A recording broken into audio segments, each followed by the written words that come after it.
Today's video is brought to you by our friends over at Brilliant, which is where you learn by doing, with thousands of lessons in math, data analysis, programming, and even artificial intelligence.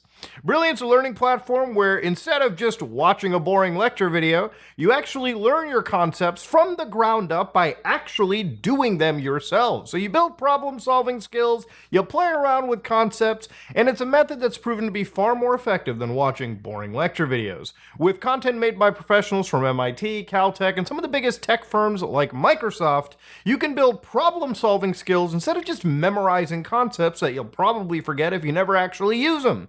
And you can build real knowledge on specific subjects. And of course, if you do it daily, then you pick up a pretty powerful daily learning habit where you're actually building real knowledge in just minutes a day. And if you can't be at home, well, if you have a phone, then you can sit down and actually do them on the go. Specific topics that I'm interested in is always picking up a new programming, language, or picking up a new habit. And in this, you can pick up things like Python. You can learn coding elements that, you'll carry along throughout languages, and you'll have your mind trained to think more like a programmer. If any of this intrigues you, you can try Brilliant for a full free 30 days. Visit brilliant.org/SOG, or you can click the link in the description below. You'll get a 20% off an annual premium subscription. That said, let's go to the video. Hello guys and gals, me Mutahar, and what if I told you the iMessage for criminals just got taken down? Now, over 10 years, there's been one application running known as GhostChat, which allowed all the world's criminals to talk to each other. And in the last 5-6 days, there have been so many arrests made that the application has now been deemed unsafe for criminals. And this all is thanks to numerous law enforcement agencies, but in particular, the Australians. So to give you an idea, something known as Operation Kraken had sort of kicked in, and Operation Kraken was one operation which allowed the Australian Federal Police to raid one of the most, criminal-run operations, a criminal social media platform operating literally out of Sydney, a suburb in Sydney, and led to numerous arrests. So before we go into it, I want to talk about the history of all this, operations when it comes to social media's designed for criminals. So I've talked literally like 2-3 weeks ago about how the feds took down half of the world's, CP websites. And the reality of it is, when it comes to the internet, there is a lot of honeypots that are available. So for instance, one of the operations the FBI ran was Operation Trojan Shield. And for anybody that doesn't remember this, one actual, website you might have heard of that I've talked about is anom.io. Nowadays, if you go to this website, it's not accessible. But if you go to the Wayback Machine, you can see back, it literally was a website that said, enforce your right to privacy. And you give it a little invite code, you get into it, and you join the ability to chat and participate in obtaining a phone that was supposed to be secure. So one of the most infamous messages from this entire application was literally two criminals discussing how they were going to smuggle a quantity of drugs into a country. So basically, criminals bought into this entire scheme thinking they were going to have a secure messaging platform away from prying eyes, but in reality, the actual platform lied about everything. It was run entirely by the FBI, by federal police, and they were able to monitor and control these communications, not control, but monitor these communications, and eventually these people said so much incriminating shit that the feds were able to clamp down and make numerous arrests. So when it comes to the idea of honeypots are something that I think everyone kind of is fearful of on the internet, especially if you're a criminal, okay? If you're a regular person, probably not so worried about it. But if you go to the dark web, for instance, right, there's plenty of websites where you can go to where you literally can purchase things like firearms. So for instance, this one gun-selling website asks me to put in my day, month, and basically my birthday. So obviously I'm going to be a smart individual and tell them that I was born in the year. And as I gain access to this website, I am able to purchase, a whole chunk of guns, okay? I'm able to buy shotguns, rifles, handguns, obviously completely illegally. Now, the thing about the internet and the dark web is everything related to vendors on the internet is all mired in trust. Effectively, the community has to trust vendors constantly to make sure that, people are not being scammed, or they're not purchasing from law enforcement agencies, right? Anybody can host a website that sells illegal material, right? Illegal stuff. But who is running the website is a question everyone on this side of the internet constantly asks. And it's why there's plenty of lists and communities like Dread that exist solely to identify scams or law enforcement, okay? And even if it's not necessarily a scam, just the beginning of this year, we came across a dark web marketplace scam that literally was threatening to extort its user base by selling like information out or leaking actual information out that could have put some serious, cuffs on the hands. So these are things you all have to kind of watch out for. This is a very high trust demanding environment, especially when it comes to criminality. The amount of trust you need is literally 100 times more necessary than just the average person, which is why the Ghost application we're talking about today comes into a pretty serious topic of discussion. So this is a actual website of the entire Ghost application, right? So GhostChat is what they would list them as, and they would basically bill them as the secure encrypted communication service of the future. Have a peace of mind and protect your sensitive business information from prying eyes. Ghost offers industry-leading tools that enable confident communications no matter where you go. So obviously they're showing the Samsung phone, and of course they've got their logo and some generic like hacker background, imagery. But yeah, this is actually the application that was used, or the actual tool that was used for criminals to facilitate their stuff. And they were pretty open about it being for criminals, right? Like, what do they mean when they say have a peace of mind and protect your sensitive business information from prying eyes, okay? Let's be honest. The way that they were billing this was obviously entirely to criminals anyways. So what had happened was the actual Australian Federal Police alleged that literally they operated within a network of resellers to distribute this stuff. So according to an Operation Kraken diagram, what they said was the alleged creator and administrator of this entire social network would basically use a set of overseas resellers and users for various other countries, but it's servicing just Australia. They had found that these were various resellers that were selling phones for around $2,350 for just the actual cell phone and a 6-month subscription to the GhostChat service. So yeah, it was an all-stop shop.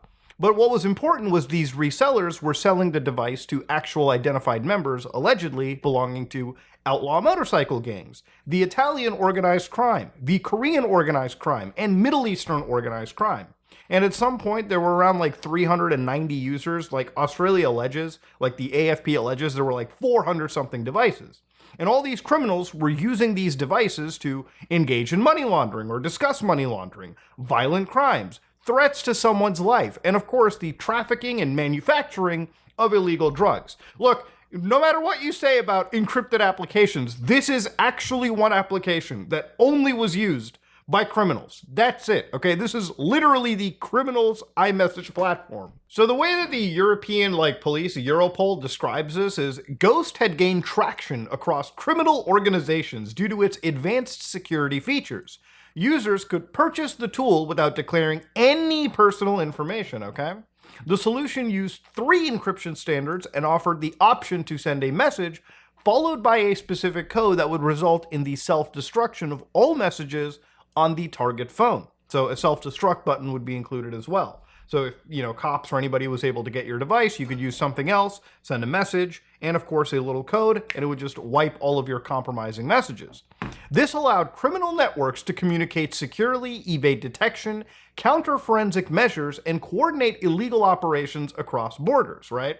Look, in an age of wiretapping, obviously criminals need to up their communication game, which is why they relied on applications like this. Now, contrary to popular belief in Hollywood, not every single criminal outfit around the world has a fucking designated IT team that does this for themselves. If you want real privacy, nothing is stopping a criminal other than money and expertise to set up their own matrix servers, their own clients, their own protocols. And I'm sure maybe at the highest level of criminal work that might happen, but generally for outlaw biker gangs and standard gangs around the country, they probably don't think that deep. It's probably just, hey, this guy's selling me a private drop phone for $2,000, might as well buy it and use it. And that hubris, ladies and gentlemen, is what led to a bunch of these guys thankfully being arrested. So what they said was, on a global scale, around 1,000 messages are being exchanged every day via Ghost. Now, obviously, that number might not seem like much, but remember, there's not a whole lot of people that use a specific criminal messaging service, right? Like, there's around in Australia, at the time they busted them, it was like, what, 400 active users? So yeah, around 1,000 people makes sense. So what the Europol said was the takedown basically led raids and technical interventions. And over the course of it, 51 suspects were arrested, 38 in Australia, 11 in Ireland, one guy in Canada, one in Italy that actually belonged to the Sacra Corona Unita Mafia group. Okay, so they actually took down mob people. When it came to weapons, drugs, and $1 million worth of cash, all of that ended up being seized. So looking closely into the actual images provided by the police, what you can see closely according to these evidence bags is what appears to just be iPhones themselves, right? So from what I understand, from what I'm gathering out of this, these iPhones might have been running some form of custom firmware, and of course, in beyond that, they probably had, the actual GhostChat app side-loaded onto the actual device. Now, why somebody would consider using a phone that belongs specifically to one vendor, completely serialized, everything exists, it just goes beyond me. It shows that some criminals, obviously these stupid ones, are not the smartest individuals out there. Now, obviously, who were the people reselling this kind of stuff? And who were the people being arrested? Well, the actual admin, and there was only one admin in this situation, that guy ended up being arrested right here. But again, that's just like some people making an assumption. Obviously, one thing that the Australian Federal Police mentions even further is they mentioned that these were something known as DECDS, which were dedicated encrypted communications devices. And they said these were security hardened mobile devices that are basically marketed as being impenetrable to law enforcement. So what they said was they're not like normal mobile phones. They cannot make calls, they cannot send short message service messages, or access the internet at all. All they do is provide end-to-end encryption of all communications, multiple layers of on-device encryption, and auto-deletion of read messages, and remote wiping capabilities. So people can only communicate with others on the same platforms through their unique usernames on these actual platforms. And they're purchased specifically through word of mouth, through specific distribution. So you can't just go on the internet and buy a ghost phone, right? And just be part of the network. Otherwise, then I wouldn't really be titling this the app for criminals. Really, it would just be criminals sharing this between each other, right? Kind of like how Saul Goodman would sell like his own brand of fucking drop phones in between each other, right?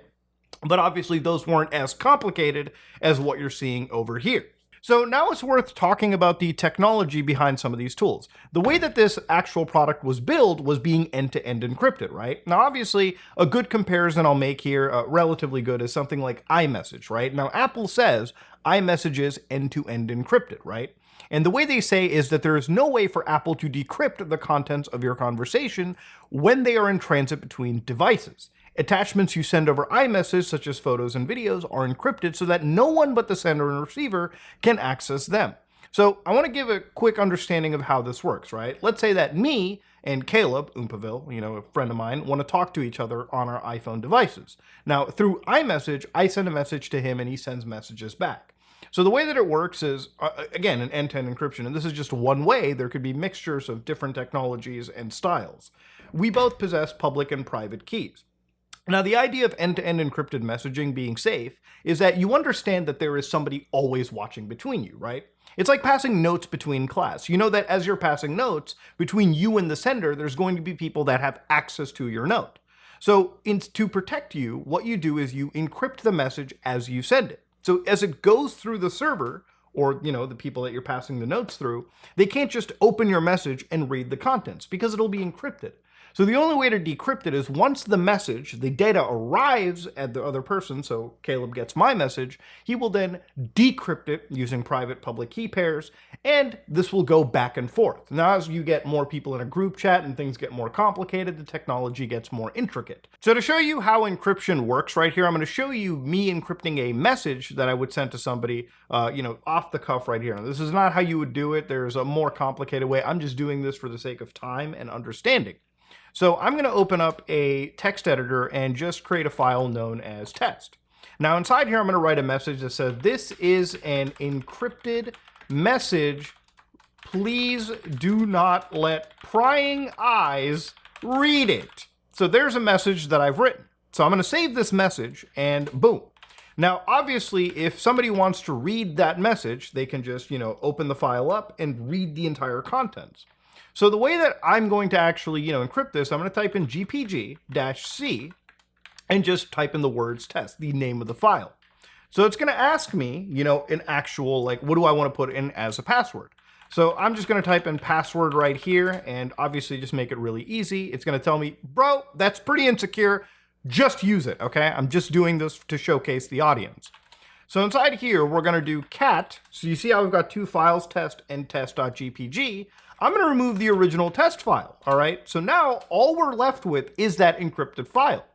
Now, again, if I do cat.testgpg, right, and try opening that file, all of a sudden, that whole string of data is now turned into this garbled encrypted mess.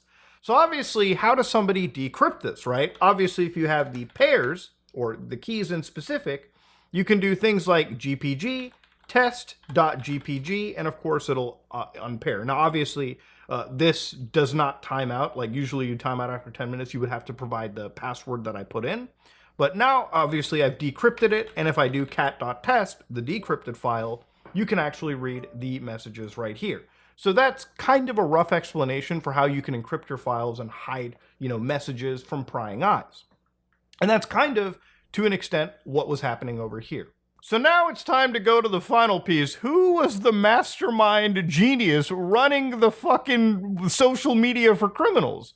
Well, based on an actual piece the Australian Federal Police removed, this is the sole administrator, allegedly, of the actual Ghost application, being arrested and in their house. So this guy was around 30 years old, a resident of Sydney. And again, who was this person? According to the Australian Federal Police, this guy was J.G. Yoon. Okay, so this individual was apparently behind running this operation. And what he did on the day was apparently work for their parents' commercial cleaning business. But at night, they were basically the administrator of this criminal operation. So it all goes back to what I talked about with Anam. Once that network started crumbling, Ghost basically came in around 10 years ago to fill in that space of time to basically allow selling the service to criminals who needed that encrypted space to talk. Now, for around 7 years, this guy got to basically operate his network and not really have to worry about, law enforcement jumping in. People knew he was operating, but again, he just basically operated with pretty much impunity, right?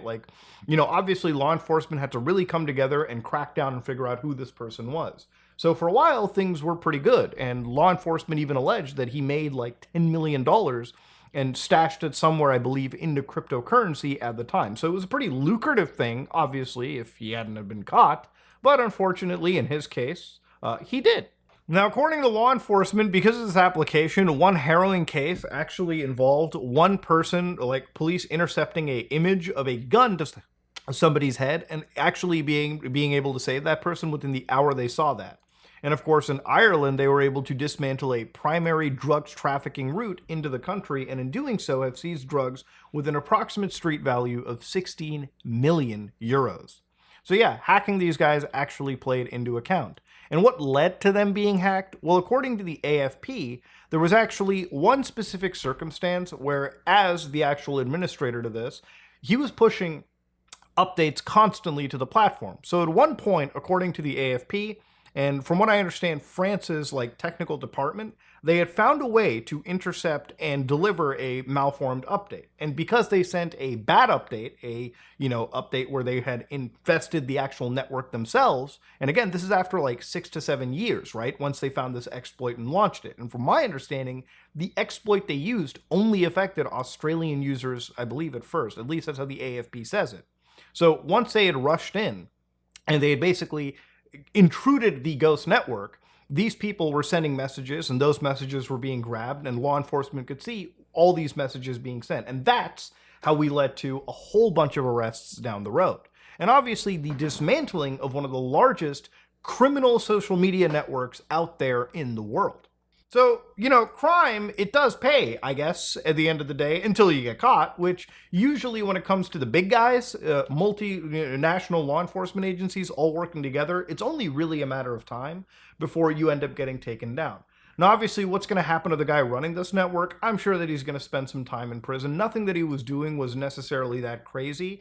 Again, in situations like this, law enforcement really is getting lucky. Usually when they can find and exploit something to take serious advantage of, whether it's something that happens in their country, usually law enforcement just has to get lucky once. Criminals in this case just have to constantly keep getting lucky. And in this case, the actual criminals behind who trusted this one guy for complete and utter privacy were the ones that also got screwed by proxy in this entire situation. Now, obviously, criminals could probably use other safer social media networks, I would say, and I'm not here to pass on advice. Generally speaking, there are other tools like Signal, for instance, that probably would have done a better job. But obviously, these devices were sold as complete safety and obviously to protect actual criminals from law enforcement peeking in. And I'm sure some of those remote wiping abilities were something that, these criminals obviously wanted, especially if their devices got into the hands of law enforcement and they wanted them securely erased. So yeah, this is an entire business built just for criminals, and for the few criminals that purchased and enjoyed it, for a while they got to operate without any feds wiretapping in on them, until of course those feds got lucky and the wiretap started and the raid started and people started being put behind bars. So there is a good lining to it. Obviously, criminals were stopped. But one of the things that unfortunately comes out of stuff like this is the concept of encryption, right? Now, obviously, according to Europol, they keep talking about, them and their partners prioritizing the fight against encrypted communication technologies used by criminals, while also advocating for a balanced approach that respects your privacy and upholds legal standards. So the thing about this is I disagree wholeheartedly with law enforcement. You can't necessarily have your cake and eat it too. If you want your privacy to be upheld, then technologies that power Ghost and the effectiveness that they run are something that we need to ensure complete privacy, okay? Obviously, I think that you should have a right to privacy, and I will constantly advocate for it. And of course, I understand when these law enforcement agencies, when they put a stop to things like Ghost, obviously they want to stop some level of this technology to, again, prevent criminals from operating freely. It's really the criminals that ruin these technologies for the rest of us. It's why things like the dark web have such a bad rap, because of the amount of criminals that are on there selling drugs, guns, and illegal material. And it's why encrypted messaging services are constantly the targets of governments because, again, criminals are usually the worst of the worst actors. But it's really the people that are the most marginalized in our society, journalists, people who have an actual legitimate reason to conceal their communications from prying eyes, that get harmed the most. But yeah, ladies and gentlemen, this is a story of how the biggest criminal social media network got taken down. And goddamn, what a fucking story. If you like what you saw, please like, comment, and subscribe. Dislike it if you dislike it. I am out.